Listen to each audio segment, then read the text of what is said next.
What we're going to do now is we're going to look at the problem here, and I'm not going to look at it in a huge amount of detail and depth because that will come and emerge later, and it really doesn't go anywhere talking about negatives constantly all the time, but I'll talk enough about them. Okay, so we're looking at this shift that's taking place, why it took place, and our response to that shift. So let's go back to the triad, just remember that. So what we're looking at is trying to create the triad. Why are we trying to create the triad, or why do we have the opportunity to create the triad? And it's because people have changed. So if we go to the next slide there, people have actually changed in the way they see work. So if we start at the bottom, there's a certain group of people that don't want to work at all. They basically want to bludge off society or their parents or whatever. And I call that type 1. Type 2 is I'll work for as much as I'll work to get as much as I can for as little as I can.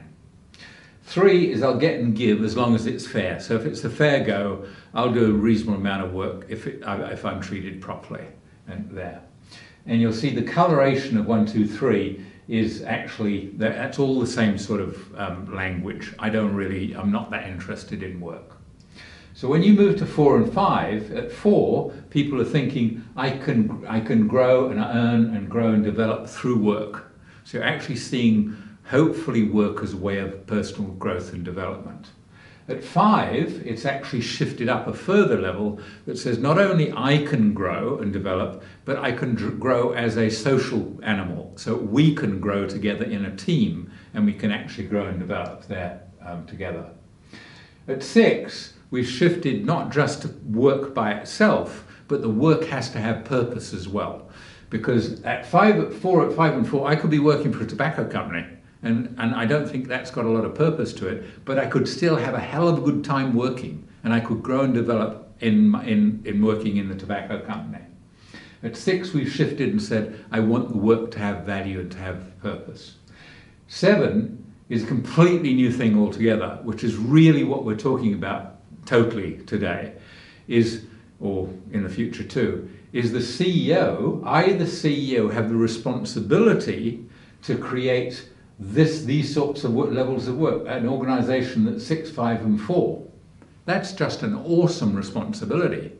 And it's also very demanding, because it says, what's the technology to do that?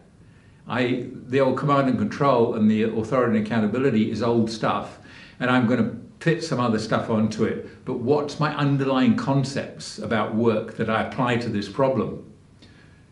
Even more, and we're going to get into a lot more detail, I'm a CEO, and you're actually being managed at 3, as though you lived at 3. You're being managed with massive incentives and bonuses and KPIs and all the rest of it. What does that tell you? You're not trusted. You're not in the triad. So let's have a look. Go back to the triad. Here, you're not in this. The purpose is make more money. You've got a dual purpose. I'm on the balanced scorecard, but we know that's bullshit. If the economy turns down, the profitability turns down, money rules, profitability rules. So you have this strange world where I'm pretending to do something, but we all know what the truth is. You're being motivated through money, not through engaged purpose or power. You've got power to act, that's for sure. But if you're a CEO, you're not trustful of the board. As soon as you start to fail, you will be fired. You can trust in that, but it's not a sustained mutual trust. So if we go back to the other slide, and we're going to get into this paradox here,